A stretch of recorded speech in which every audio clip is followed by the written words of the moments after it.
So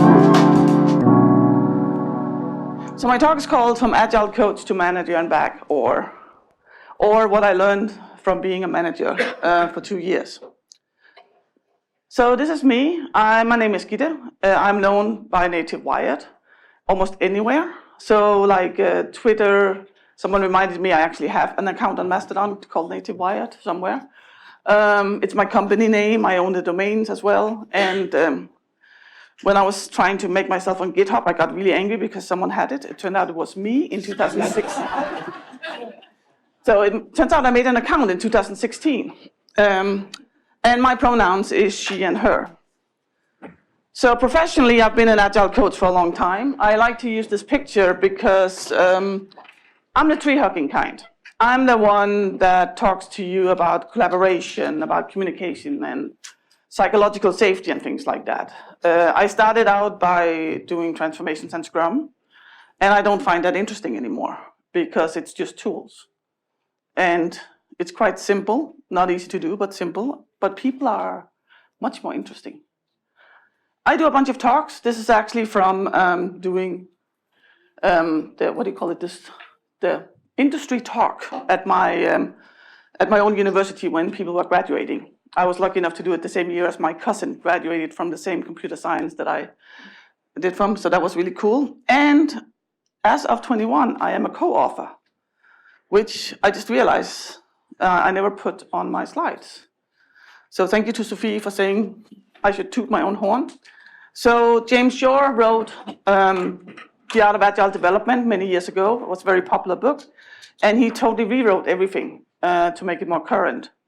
And he contacted me and said, I don't know that much about safety. Would you please write something about team safety? So I did. And I thought like bunches of people will write on this book. And he sends me, check if your name is spelled right on the cover. And I go like, shit. So that fits very well. I'm kind of like, did my first talk on imposter syndrome in 2016 because I'm not really a speaker. I'm not really an author either. I'm a big hugger to the extent I have it on my business card. This is actually the only encounter I had with this woman. I am an organizer. Well, she came up, I offered free hugs at a conference with like 2,000 people. She came up, she hugged me, she left. And then later I saw the picture on Twitter. But because for me, a hug is about paying attention to people and actually giving your full attention to that one person for a moment. So it doesn't even have to be physical. And you should only hug people who likes it. That's one of the things I'm very eager on telling people. I'm also a unicorn. I'm a certified unicorn. I am a certified unicorn certifier. And no, I cannot tell you how to pass the test. And I'm part of organizing the Agile Coach Camp in Germany. And I'm Danish, I live in Sweden, and I organize the German Coach Camp. Because that's where I met my tribe. The people who thought it was okay to want to make the world a better place. Who actually would spend a weekend talking about Agile and all other sorts of stuff. Which I never met before. So they're my people. I've been coming there since 2011. Find it very giving. There's actually a coach camp now they're rebooting it in England or in Britain. So look that up and maybe join it next year. I think there's 2 seats this year left. Oh, and for those who ask, yes, I did actually get my French press R2D2. A lot of people ask, is it that real? Did you really order one? Yes, I did. So a little disclaimer. This is my personal story, so it's not like any coach going to any manager. I'm not totally following the outline in my abstract. So the way abstracts work is you write them, and then a while later you get told, okay, you're accepted, and then you start writing the talk. At least that's how I do it. And when you start writing the talk, you realize this doesn't flow right. So I changed it a bit. I am probably not your standard Agile coach. I don't know many Agile coaches who come to work in a Jedi robe, for instance. This is actually from doing a talk called, Is Yoda Really an Agile Coach? And I'm definitely not your standard engineering manager. I can say that for sure. But I still ended up becoming one. So my starting point was that I had my own company for more than 10 years, been independent consultant for more than 8, enjoyed that very much. I am a problem solver over solution seller. So my first job as an Agile coach was a transformation. Look, here's the system, blah, blah, blah, everything will be fine. That's not what I do. I come in, I figure out what's going on. Sometimes, almost every time, I introduce retrospectives properly, not the ones where they get really annoyed by them because nothing happens. But otherwise, I will work with anything from visions to psychological safety, whatever it takes. So that's this is my kind of Agile coach, is very much psychological safety, communication, collaboration, the last 5 years.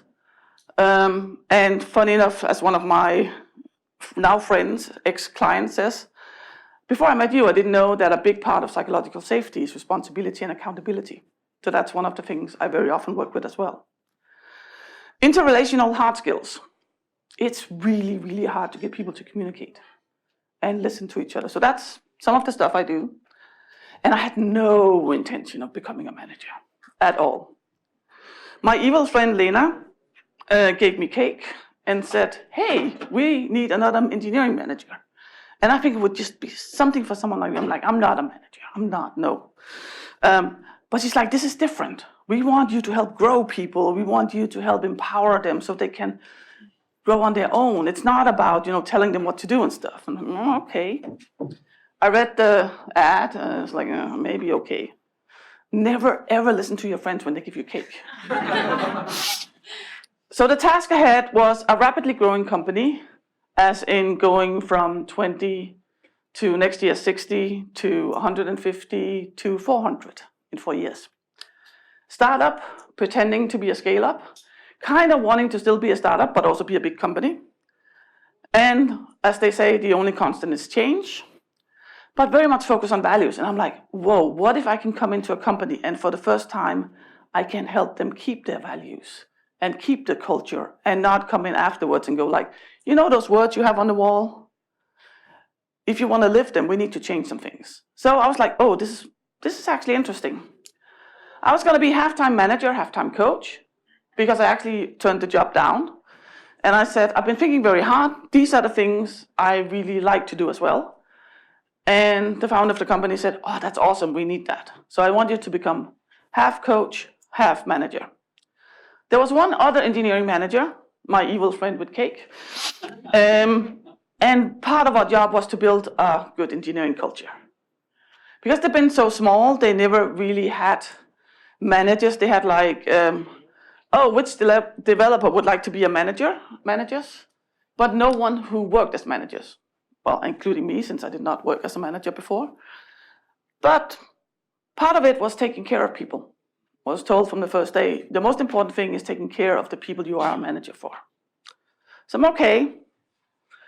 So I said no, and the founder called me and said, please, will you come? I was like, okay. Because my biggest worry is, what if I'm not a good manager? I know I can do good stuff as a coach, but a manager is totally different. For instance, when I coach people, they choose me. When I come out to a team, the first thing I do is have a one-on-one with each team member, and those who want can continue with one-on-ones. When you have people that you are a manager for, they don't have a choice. It's like, well, of course they can say no to coaching, but they can't really say no to having you. Very rarely, at least. Some companies will change, but a lot of companies will be like, yeah, whatever. So can I really do this? And that was kind of how I went into it. So how did that go? Well, I had a nice goal to the beginning. I started out by posting agile jokes. Do you know why vampires make really bad product owners? They're afraid of stakeholders. And if you like that, there's a book called Agile Puns by Jeff Watts and I forgot the other guy. Very funny. So I started doing that. I kind of introduced myself with that. I created a mental health channel so we could start speaking about these things. I spoke up at my second week there. I spoke up about someone made a sexual remark and I was like, this is not okay. I asked the other managers, so what are we going to do? And they're like, yeah, we should also do something. I was like, fuck this. So I went to the guy who had the company meeting and said, can I please say something? And I spoke up about it because, yes, we have different cultures, but sexual remarks are not okay in a workplace. And I'm like, I can't believe nobody stood up. Sadly, Swedish culture has a part of, we like harmony. And harmony can mean we don't speak up against the bad things either, because then you have a conflict. And I just happened to take a strength test recently, and turns out that the one where I have the least points is harmony, aka stepping out when there's a conflict. The target kept moving. I loved it a lot, working with people, talking to people, but it was also really weird because the target kept moving all the time. And it's like, oh, yeah, we need a career framework as well, by the way, and we need it right now-ish. Is there any documentation? Not really. So what do I need to know to become a manager? We have an hour's PowerPoint show, and there might be some documentary somewhere. And it just kept going like this. And we were really good at hiring engineers. We were really bad at hiring engineering managers, because we wanted engineering managers who cared about people, who did not write in the application, I drove this team to deliver. That was kind of, that already hurts a bit.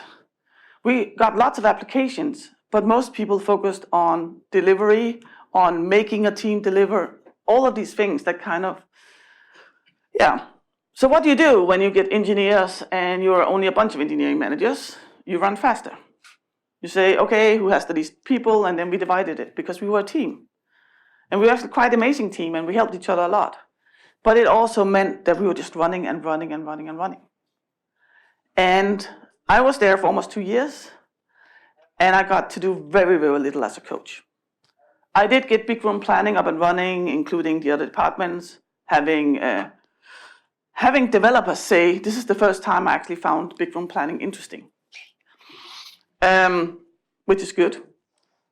So I did do a little bit of that, but most of what I did was engineering manager work, working with the people I was a manager for.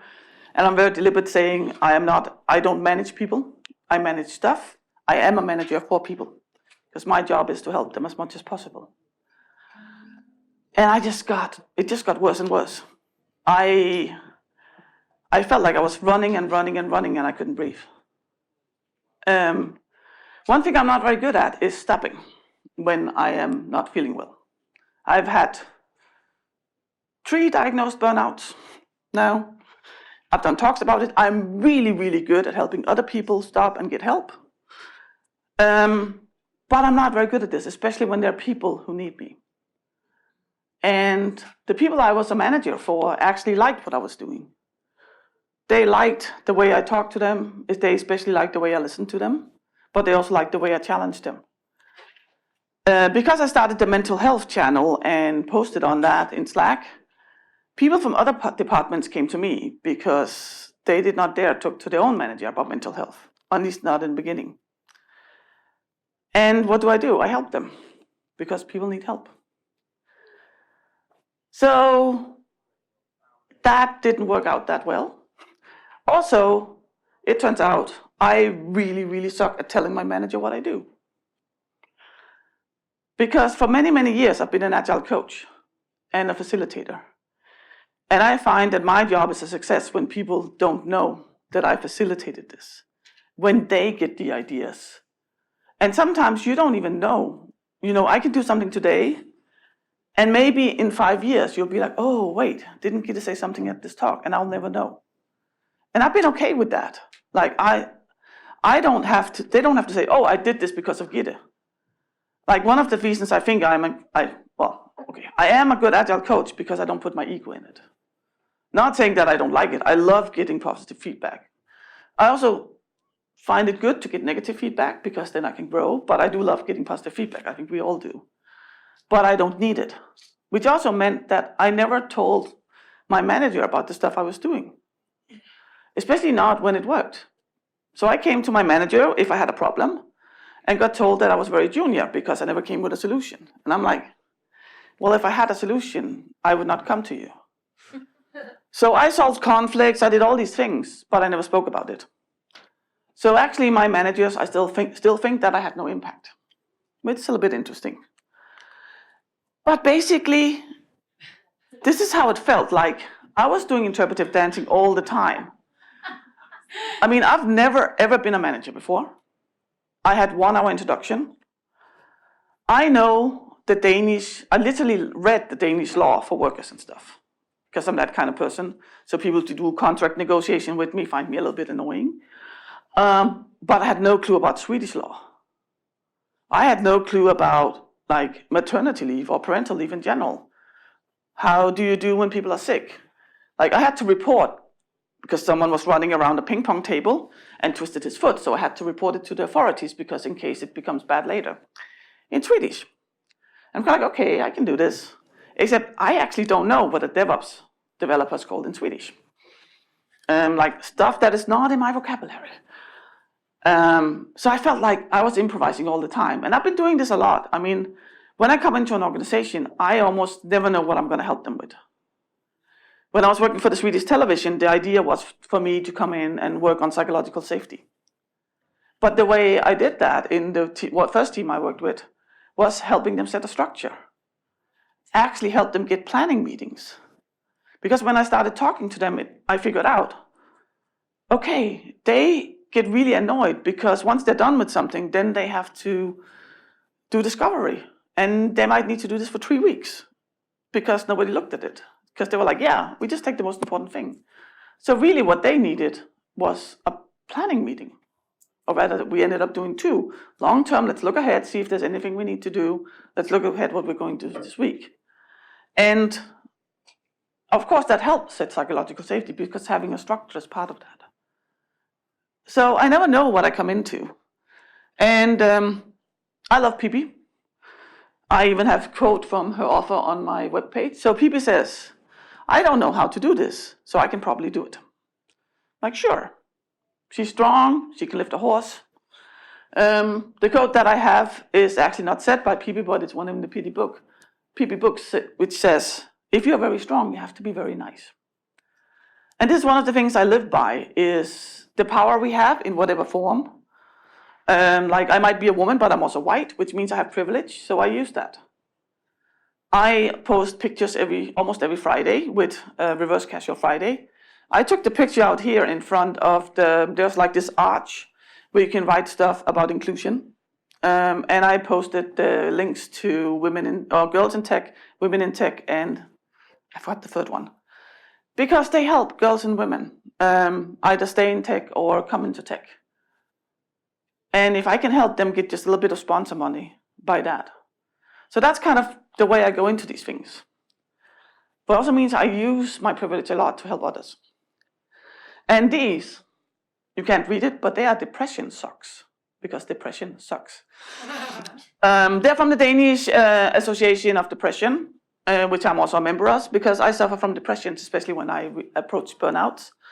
And the idea behind this is you wear them on the 1st of October to make awareness about depression. So I actually ended up with a severe depression and burnout. Didn't mean that I stopped working, of course, because people needed me and we didn't have enough engineering managers. So you don't want to let your people down.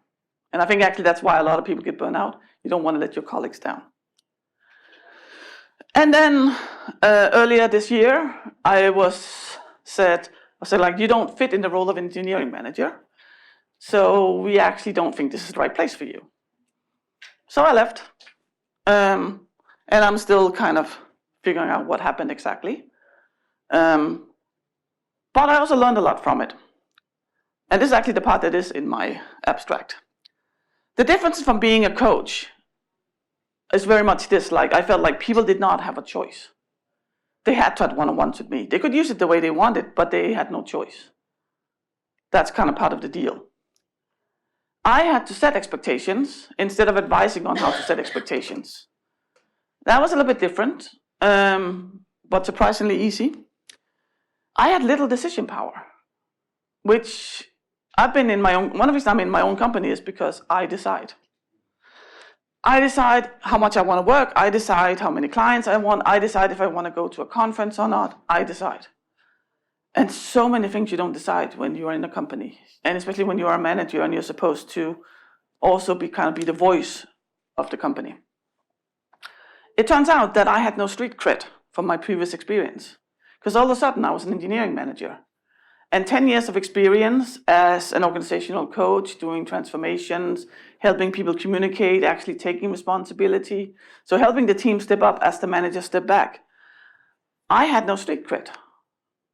Whereas the people who worked for a fancy company before had it worked in our company, which was really, really frustrating. But it was like everything I had before disappeared.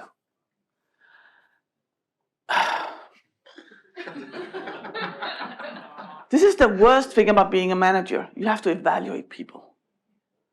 So we started out with the career framework being a growth model, really telling people, this is to help you grow. Like, what are areas you want to grow in? And we had both technical things and we had more human things, like collaboration, helping other teams, for instance. And the further up you go, the more you need to take responsibility. So if you just come in, yes, you take care of your own stuff. But the further up you go, you don't just need the technical skills. You also need to be able to help. So we said, you have to be at least a 3. I expect of any developer to go to 3. And above that, you don't have to. If you want to do that, if you want to spread out, if you want to help the whole company or the world for that matter, that's okay. So that's how it started out. And the engineers were not used to this. And they wanted something where they could tick things off instead of having 6 bullet points where you have to talk about it.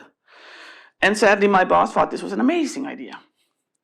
So they now have a career framework where you can tick things off and you can tell exactly where you are. And you can, which I think is wrong, because you can have a team of 6 people, 5 amazing developers, but they don't know how to talk to people. And then you have the 6th person who's not really the most amazing developer, but they're very good at talking to the stakeholders. Without that person, you wouldn't get the same result. And if you just tick off, okay, is this person good at doing automatic testing before they do their code? You don't get that. You have to have it more qualitative. And being the boss, it was a little bit weird. The youngest I had, I think, was 24, came directly from university. The oldest I had was the oldest person in the company, so 53. It's very difficult to be in such a young company. I'm now 51, I was the 2nd oldest person in the company. So good mix of experience. I had people from Iceland, Colombia, Mexico, Sweden, China, something more. So good mix of culture as well. Super interesting.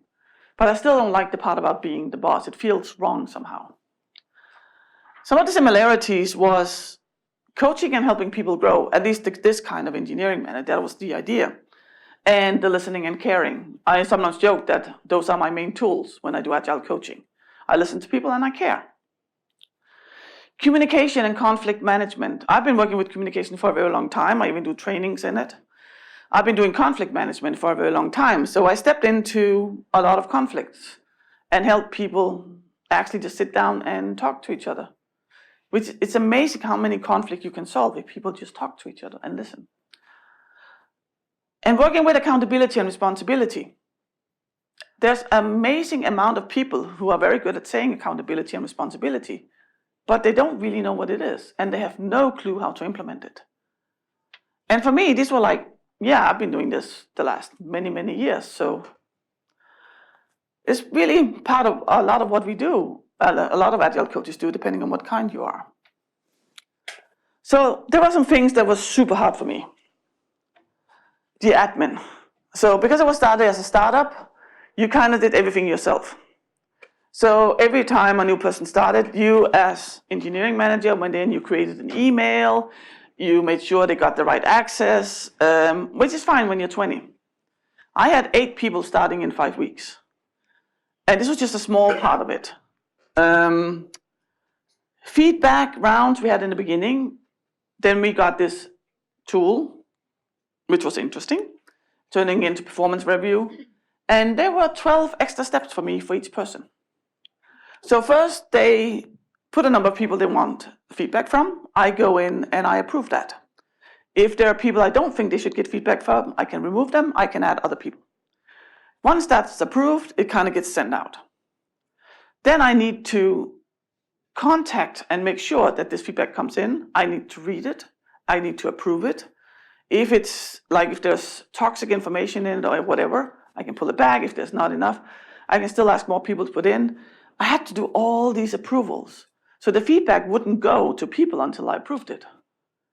And I found this was just ridiculous. So it ended up being 12 steps, and slowly it drifted into performance review, where it was really about how are you doing. That was tough.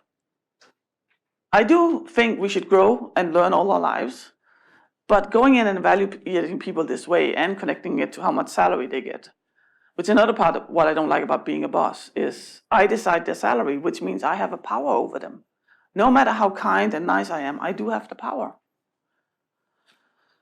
Unclear expectations, like you saw my goal, and I never really understood what was expected of me. I don't think they really understood what was expected because they never had managers before, not people who were trained managers, which then also doesn't include me. They're talking upwards about what I did. Same, never really did that, never really needed that. And the fact that my experience vanished, and all of a sudden, so I've been spending so many years being the expert when I come in.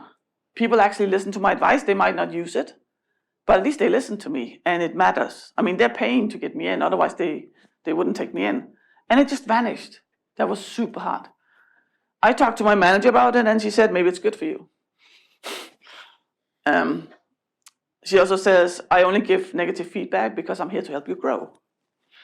Also not my kind of manager. I find it hard to just do less. So one of the things, because we had more and more people, and you want to take care of all of them, is just do less. Have fewer meetings. Don't talk to them about these things. And I don't know how to do that. I don't know how to just do mediocre work and say, yeah, now we had our one-on-one, fine, go work. I actually cared about people. I talked to people. I helped them grow in whatever way they need to go.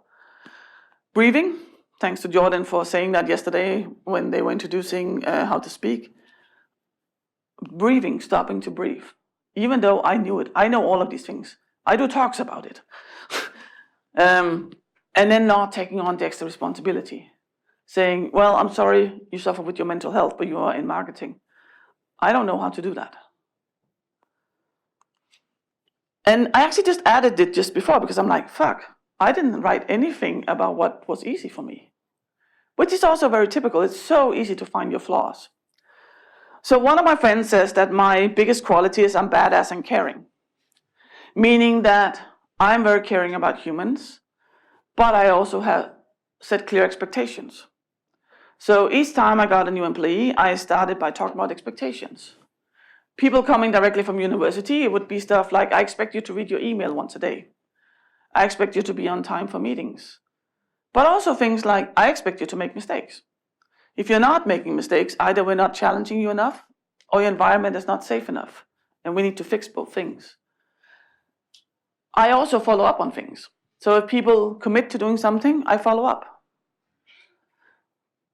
Which is also something that doesn't happen always.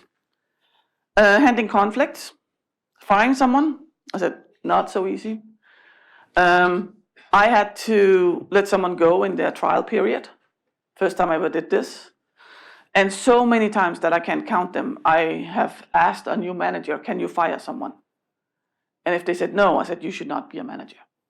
Because we need to be able to handle those things. And it was super difficult. But like I said to my sister, the day I can fire someone without it being difficult, I should not be a manager. So I did it. The helping people grow, putting mental health on the table, so it's something we actually talk about.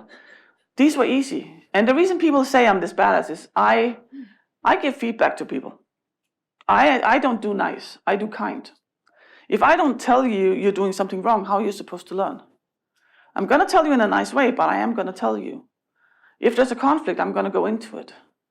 And I think that's where my friend got the badass part from.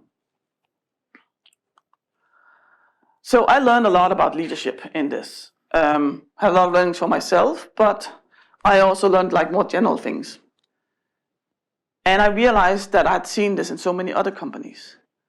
So many managers have not learned how to be a leader, or be a manager for that matter. We kind of still do what makes sense for a carpenter. We take the best one and we promote them. And then they can help the next generation. We still do that. Let's take the most amazing developer and make them a manager.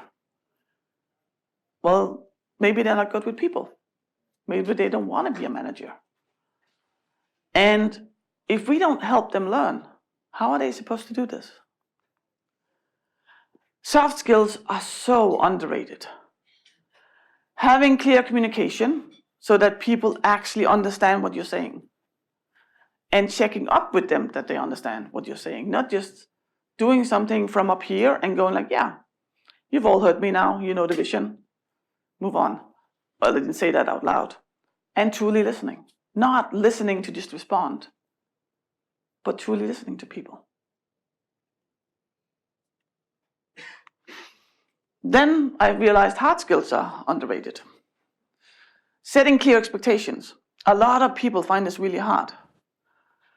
One of the things I talk to managers about in Agile is about setting clear expectations. And a lot are really nervous about this because they're afraid to micromanage. And because we kind of don't want to be the micromanaging old-fashioned manager kind, we sometimes jump over in the other ditch and we go, oh, you can do whatever. Autonomous does actually not mean do whatever. If you look in the dictionary, it means do whatever within a certain frame. And someone needs to set those frames. So setting those expectations is something that's very underrated. And, which happened to be one of my most interesting things, it helps psychological safety. Because people know what's expected of them. They don't have to guess. One of my friends said, when I realized that when I don't set clear expectations, I actually make people assume my expectations. And that's a lot worse. The whole accountability, responsibility, actually holding people to account. There are three kinds of accountability. A lot of people don't like it. There's the good, the bad, and the ugly. The good is we talk to people. Hey, you know what? I would like you to do this. You take accountability, which means that you give account. You talk about what's happening. There's the bad. Oh, you have this role now. Here's your accountability. And then there's the ugly, where you don't know, but you get punished if you don't fulfill it. And we see this in so many organizations. The hard conversations, like talking to them about not getting the salary raise they're expecting, or not being at the level of in a career framework, or saying, I know you love this team, and we want to keep the teams, but we actually need your expertise somewhere else right now. And I know it's going to be a little bit difficult, but let's see if we can get this to work for you. Conflict management, I said this a few times, and firing people. More managers than I ever expected could use some help. I did a talk once that's called Enabling People to Change, but my working title was, if we want people to do something, we need to give them the tools to do so. But it doesn't really work as a title. But the idea is we expect people to give feedback, to communicate. How much feedback and communication training did you actually have in your tech educations? Like, I learned how to write an academic paper. I have not done that since. And I was even lucky because I was at the university where we actually worked with projects. 2/3 of our semester was working with something real. But we still expect people to do these things. And we do the same with managers. We just expect them to do these things, but we don't give them the tools. And when I wrote my goodbye internally, and I wrote, I don't know what's next on LinkedIn, the feedback I came back was like, whoa, I actually helped so many leaders and managers. I didn't realize that. Because for me, I was like, yeah, I'm helping the teams. But sometimes to help the teams, you need to help the managers.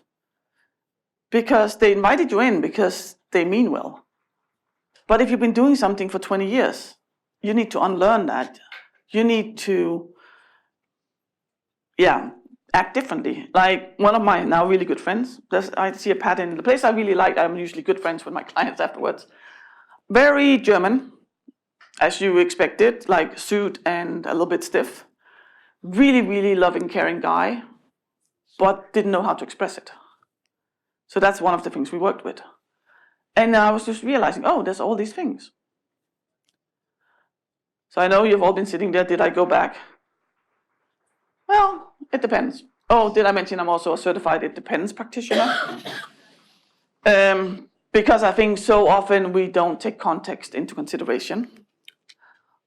What I definitely won't do, I might try it once, be employed. And I would like to quote Alan, because we had a really good talk. Am I even employable? Am I even able to actually function under a boss? I'm not sure anymore that I fit in or that I want to. I like to decide what I do. The reason I became independent, some people go, oh, you become a consultant to become rich. I'm like, I become a consultant so I can choose, so I can say no. Working every day of every week is really hard, especially when you work with psychological safety and courage and communication and that. I'm very, very good at it, but it takes a lot of my energy because I use my whole being when I work with this. And doing it every day is so hard. And I actually like when people listen to me. And I realized that's one of the main things that I'm still struggling with is I felt I became invisible. And I'm still struggling a little bit with this. I'm not going to be a manager, at least for a very, very long time. Especially the performance review and the admin stuff. Except that now I own a limited company in Sweden, which means I need to hire myself to pay out salary. So I need to do a little bit, but I hated the admin. And my friend was like, are you kidding? We're doing nothing compared to other companies. So I was like, okay. And again, the performance review. I don't like to evaluate other people. I like to give feedback, but I don't like the whole evaluation. So that is what I won't do. And this is what I'll do for now, at least. I'll do what I did. I'll do Agile coaching. I will do workshops and talk. I will work with psychological safety, communication. And the new things, or rather the things that I didn't realize I was doing, is leadership, coaching, guiding, advice. Most people, when they say they want coaching, they really don't want coaching. They want to be listened to. They want you to give some advice, some guidance. I do ask my clients what they want. First, but I realized since I've been doing this, maybe I should just do it more. Mentoring of new leaders. So while my managers did not see what I was doing, the developers did. And I would have 2 requests for being mentors because they want to go the leadership way. And I want to do more individual coaching. I've done a lot of team coaching, that's really interesting. But I love seeing people grow. I love people becoming all of what they are. And going in and stepping into something they thought they couldn't do. So that's what I'm going to do, I think. I have no clue how I am on timing, but you do. Good. It's really hard to be a manager. We should actually praise them a little bit more than we do. It's tough. You have to kind of obey a little bit what comes from above. You have to take care of people below, and you have to find that balance. You don't always get support. I realized that the kind of Agile coach I am, and that many people I know are, we actually have a lot that we can contribute to people being managers, especially as we are moving, hopefully, towards more modern or future management where it's about growing people, where it's not about telling them what to do. One of the discussions I often have with engineering managers is, should you be able to do what your people are doing? No. If you can have 10 people and you're able to do their work, of course not at the same time, you have mediocre people. Because no one can do all these things. There's so much specialties. Our job is to know about tech, of course, and then help people grow. And if they want to know something about something you have no clue about, like I have no clue about security except it's important, I know who to ask. I don't do the tech practices. It's been really nice actually hearing extreme programming mentioned a few times, and there's actually people who know what it is. When I did it, there was no Agile. But I don't do coding anymore. I can't help people with these things, but I know a shitload of people who do. And I think we can do this, and we can really help, not just managers, but other people grow with this. And then the thing I said before, we don't give them the tools that they need.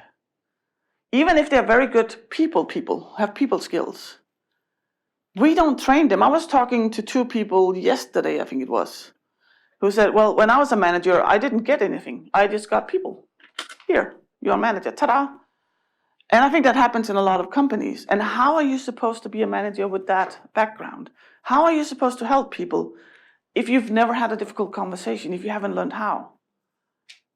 What happens when someone comes to you and says, I've got cancer, I need to go on half time because I need some treatment? How do you handle that if you've never had a difficult conversation? That's tough. You need to learn these things. And I think we can help a lot with this. I think we already do, and I think a lot of us don't realize that we do it. And actually, it's not just Agile coaches. I find that a lot of people in this industry do it in whatever form they have. They're developers. They help their managers learn as well. Testers, designers, whatever. We help people learn by spreading information we hear here and in other places. So we can help people, and we do a lot. So my conclusion is, no, I am not going back to being a manager. Mostly because of the evaluation and admin part. I love the other parts, but I want to help people who want me to help them. I don't want to help people, I do want to help people also, but I don't want to have people be forced to have me as their manager. I don't think that's good, especially not because when I coach, I can go deep in.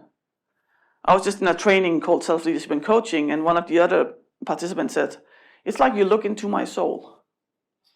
And that's the kind of coaching I sometimes do. That's what I want to do. So, that was my story. I love connecting, formally or informally.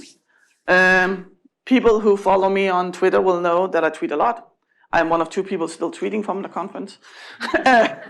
I still hang on to the hope that Musk will just give up and go away and we can have a nice community back. I know.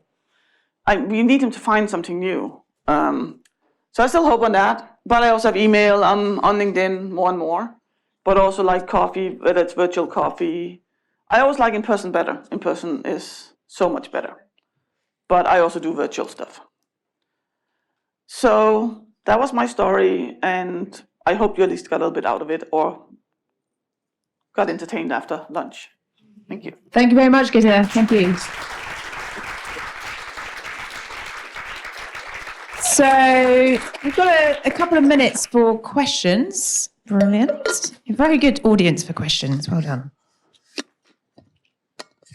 Hello. I am a manager, and a lot of what you said resonated, particularly about kind of deeply caring about people, but then becoming exhausted from all of their many complicated lives and troubles. I know you talked about kind of in yourself, it was hard to recognise that burnout, but you were good at sort of giving advice to others. So I was just wondering what you might say to someone in that situation, or any reflections from your kind of burnout experience. Yeah, so when people come to me and I sense that they're a little bit stressed, I talk to them about it. I often use a curve, like, how are you doing on stress? Is it like okay? Because it's okay to have a little bit of stress. It's not okay to have stress over a long time because it physically damages our brain. Our right frontal lobe actually becomes smaller, which happens to be where our creativity is. So it's damaging. So I talk to people about that. I help them. Sometimes I can help them with having conversations. I can help them prioritize sometimes. But sometimes someone professional needs to do this. Like, I'm not a professional stress consultant. I can do some stuff because a lot of what people actually need is someone to listen to them. But I can't do professional stuff. So I try to do that. But I also try to work with having a sustainable pace in general. So spreading that information, and there's even research about it that shows how bad performance becomes if you work overtime for just 2 weeks. So I try to do that. And some people also think it's only about time, but it's not. It's, for instance, the unclear expectations is really, really stressful because you guess all the time. You don't know when you're going to step on someone's toes. And that's really, really stressful. So there's a lot of things that I work with in the culture. But the first thing I do is listen to people and figure out what is really going on. And yes, it's really stressful to be a manager, and I recommend everyone in the world to actually have a coach or a therapist. Have someone that can help you as an individual. Because sometimes we can't help ourselves. And then have good friends who will poke you and go like I have a friend, he pulled me into a room and I was like, oh, so we're going to talk about one of his employees. And he's like, I wanted to sit down. You are suffering and you are not allowing me to help you. You are hurting me. I need to be able to help you. So find good friends as well. Great answer. It's 2:00, so I'm going to be that person that says, any more questions, go and find Gitte in the break. And thank you so much for a brilliant presentation and speech. Thank you.